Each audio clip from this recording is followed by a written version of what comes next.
Saudaraku yang terkasih dalam Tuhan, Shalom. Kita bertemu kembali dalam program Santapan Iman hari ini. Tema khotbah pada malam hari ini adalah ingin ditinggikan oleh Allah, lakukan hal ini. Baik, sebelum kita masuk lebih dalam lagi mengenai firman Tuhan yang akan kita bahas bersama-sama, mari kita berdoa mohon bimbingan Roh Kudus. Kita berdoa. Ya Bapa yang baik, yang kami kenal dalam nama Tuhan kami Yesus Kristus, Tuhan Allah Juru Selamat kami yang mulia, Roh Allah yang kudus, kiranya Engkau berkata-kata dalam diri kami, dan memberikan kami hikmat-Mu agar kami boleh mengerti akan firman-Mu. Terima kasih Tuhan, dalam nama Tuhan kami Yesus Kristus kami berdoa, amin. Saudaraku yang terkasih, firman Tuhan saat ini kita akan baca bersama-sama dalam kitab Yakobus 4 ayat yang ke-10. Demikian firman Tuhan. Rendahkanlah dirimu di hadapan Tuhan, dan Ia akan meninggikan kamu. Saudara yang terkasih, salah satu pergumulan yang dihadapi oleh setiap umat percaya adalah mengalahkan segala keegoisannya, mengalahkan segala keakuannya, dan hidup dalam kerendahan hati, lalu mengikut Yesus. Banyak sekali umat Tuhan yang gagal dalam menjalankan hal ini. Saya percaya Anda orang-orang yang Tuhan pakai dengan luar biasa, dan Anda adalah orang-orang yang hidupnya penuh dengan kerendahan hati. Saudara yang terkasih, dalam Yakobus 4 ayat yang ke-10 itu jelas-jelas dikatakan bahwa rendahkanlah dirimu di hadapan Tuhan, dan Ia akan meninggikan kamu. Jika kita ingin ditinggikan oleh Allah, maka persyaratan mutlak dan wajib untuk kita jalani adalah kita harus menanggalkan keakuan kita. Kita harus menanggalkan kesombongan kita. Kita harus hidup rendah hati di hadapan Allah. Itu jelas, firman Tuhan mengatakan hal seperti itu. Mari kita buka kembali dalam kitab Injil Matius 23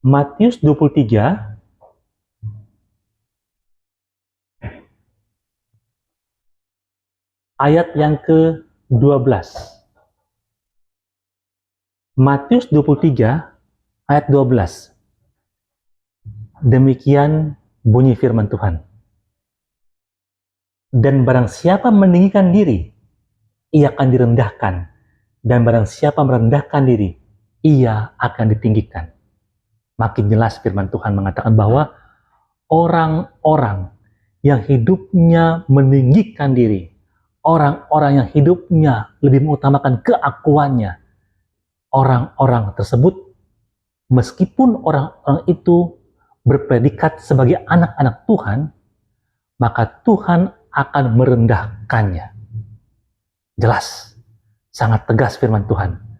Sebaliknya, orang-orang yang hidupnya merendahkan hati,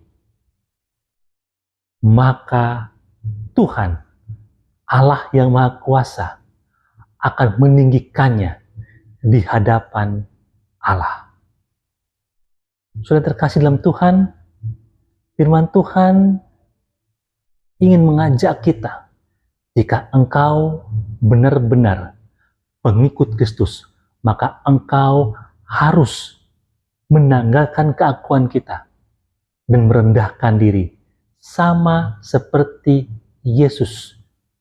Allah telah merendahkan dirinya yang Allah sebagai Allah yang Maha Suci, dia mau turun ke dalam dunia, merendahkan dirinya menjadi sama seperti manusia, dan mau bergaul langsung dengan manusia, makhluk yang telah berdosa. Jika Allah telah mencontohkan hidup rendah hati, maka kita sebagai pengikutnya juga harus dan wajib untuk hidup merendahkan hati. Saudara yang terkasih dalam Tuhan, mari kita lihat lagi lebih dalam lagi, seperti apa sih ciri-ciri orang-orang yang hidupnya meninggikan diri atau tidak mau merendahkan hati. Seperti apa? Mari kita buka dalam Filipi 2 ayat 3 sampai 4. Filipi 2 ayat 3 sampai 4.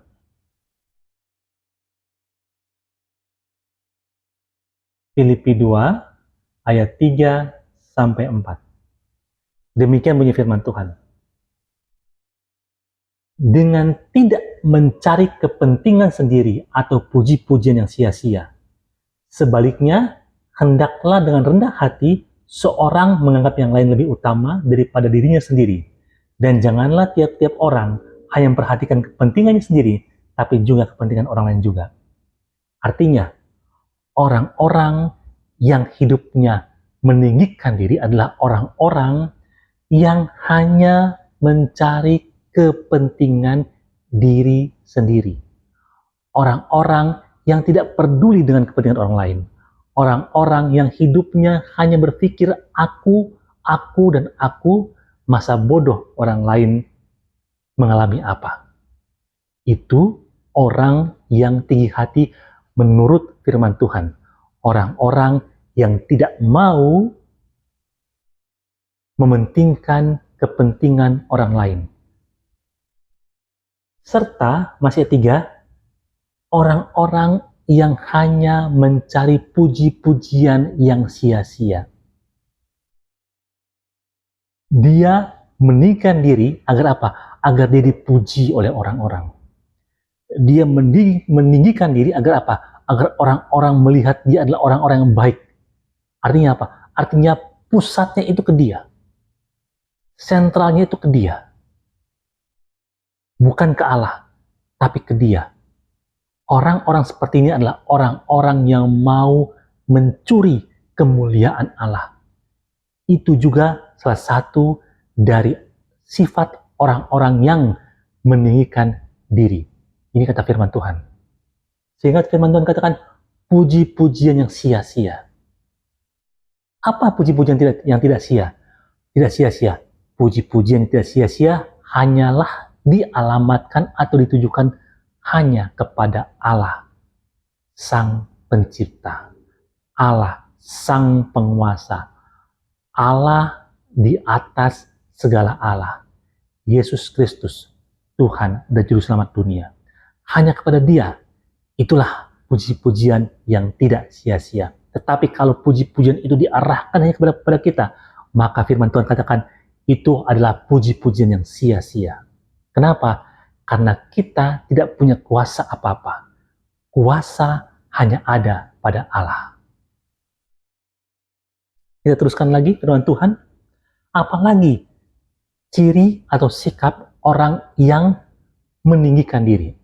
Mari kita buka dari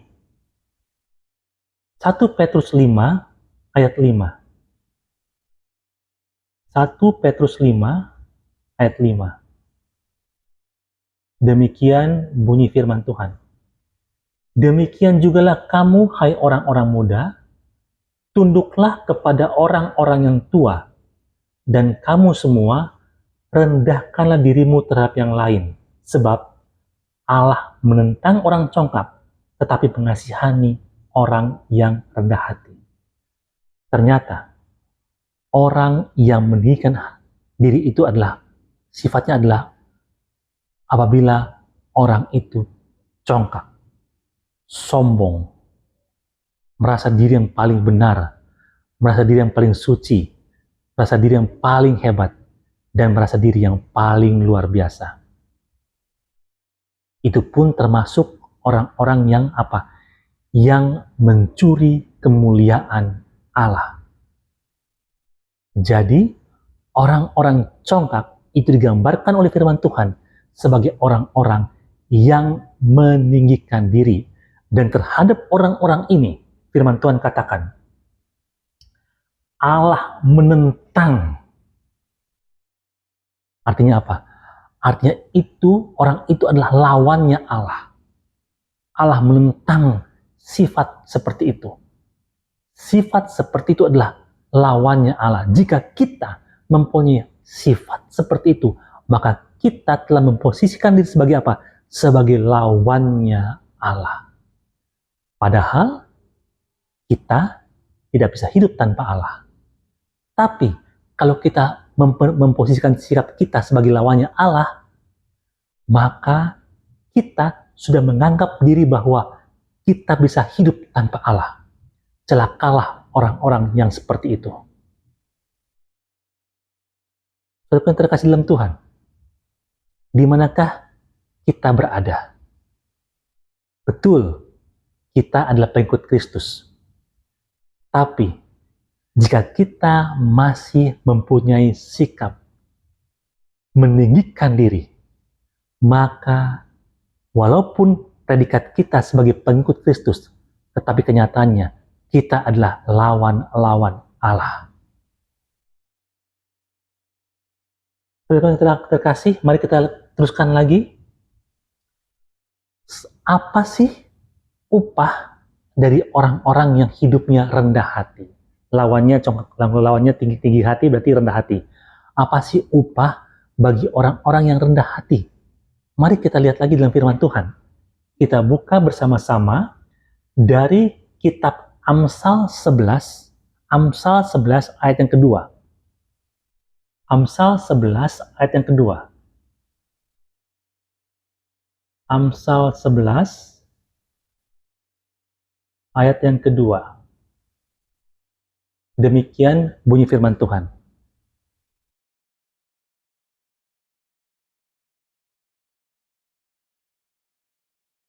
Jika keangkuhan tiba, tiba juga cemooh. Tetapi hikmat ada pada orang yang rendah hati. Tetapi hikmat ada pada orang yang rendah hati. Orang yang rendah hati akan diberikan hikmat oleh Allah. Saudaraku yang terkasih dalam Tuhan, masih ingat kisah Raja Salomo ketika dia di bait Allah? Ketika dia berdoa sama Allah, dan Allah bilang, katakan apa yang kau minta, aku akan berikan padamu. Apa yang Raja Salomo minta? Dia hanya minta hikmat dan kebijaksanaan. Dia penuh kerendahan hati, karena dia tahu, dia sadar, di hadapan Allah dia tidak bisa apa-apa. Dia hanya minta pada Tuhan hikmat dan kebijaksanaan. Sehingga ketika dia menjalankan tugas dia sebagai seorang raja, dia bisa menjalankan tugas itu dengan hikmat dan kebijaksanaan yang berasal dari Allah. Itulah yang Allah berikan buat Salomo.